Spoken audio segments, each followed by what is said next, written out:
সবুজে ঘেরা এক ছোট্ট গ্রাম। পাখির কুজন আর সকালের আলো ভেসে আছে গ্রামের রাস্তাগুলো। এই গ্রামেই থাকে এক সৎ ও পরিশ্রমী যুবক, রাশেদ। রাশেদ গ্রামের মসজিদের মুয়াজ্জিনের ছেলে, ছোটবেলা থেকেই সততা ও বিশ্বাসযোগ্যতার শিক্ষা পেয়েছে। সবাই তাকে ভালোবাসে তার একটাই কারণে, সে কখনো মিথ্যা বলে না, কারো ক্ষতি করে না। একদিন গ্রামের এক বৃদ্ধ ব্যবসায়ী, হাকিম সাহেব, শহরে যাচ্ছিলেন অনেক দিনের জন্য। তিনি রাশেদকে ডেকে বললেন, বাবা রাশেদ, আমি শহরে যাচ্ছি। আমার কাছে একটুখানি সোনার গয়না আছে, এটা আমার পরিবারের আমানত। তুমি কি এটা রাখবে যতদিন আমি ফিরি? রাশেদ বিনম্রভাবে বলল, অবশ্যই চাচা, এটা আল্লাহর নামে আপনার আমানত। আমি এটাকে নিজের চেয়ে বেশি যত্নে রাখব ইনশাল্লাহ। হাকিম সাহেব শান্ত মনে গয়নাগুলো রাশেদের হাতে তুলে দিলেন। কয়েকদিন পর গ্রামের বাজারে শোনা গেল, হাকিম সাহেব শহরে মারা গেছেন। গ্রাম জুড়ে কান্না ও দুঃখ। রাশেদের মনে তখন একটাই প্রশ্ন, এখন এই আমানত আমি কাকে ফিরিয়ে দেব?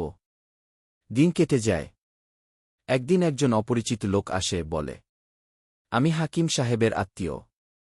উনি আমাকে বলেছিলেন যদি কিছু হয় তার গয়নাগুলো আমি নেব। লোকটি কথাগুলো খুব আত্মবিশ্বাসের সঙ্গে বলে, এমনকি হাকিম সাহেবের নামও জানে। রাশেদ কিছুক্ষণ চুপ করে রইল, তারপর শান্তভাবে বলল, আপনি যদি সত্যিই তার আত্মীয় হন, তাহলে দয়া করে প্রমাণ দেখান। কারণ এটা আমার কাছে আমানত, আমি কোনো সন্দেহ থাকলে দিতে পারব না। লোকটি রাগ করে চলে গেল, কিন্তু রাশেদ শান্ত ছিল। সে জানত আমানত রক্ষা করা আল্লাহর নির্দেশ। কয়েক মাস পর হঠাৎ একদিন চিঠি এলো শহর থেকে।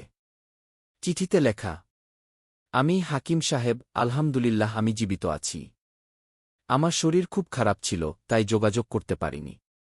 তুমি আমার আমানত রেখেছ কিনা, আল্লাহ তোমাকে তার প্রতিদান দেবেন। রাশেদের চোখে অশ্রু।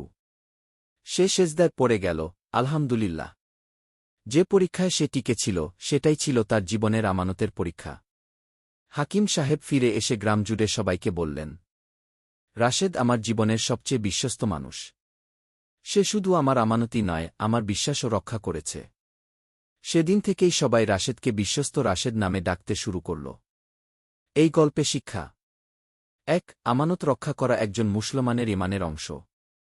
২. মিথ্যা বা প্রলোভনের কাছে না হারাই প্রকৃত সততা।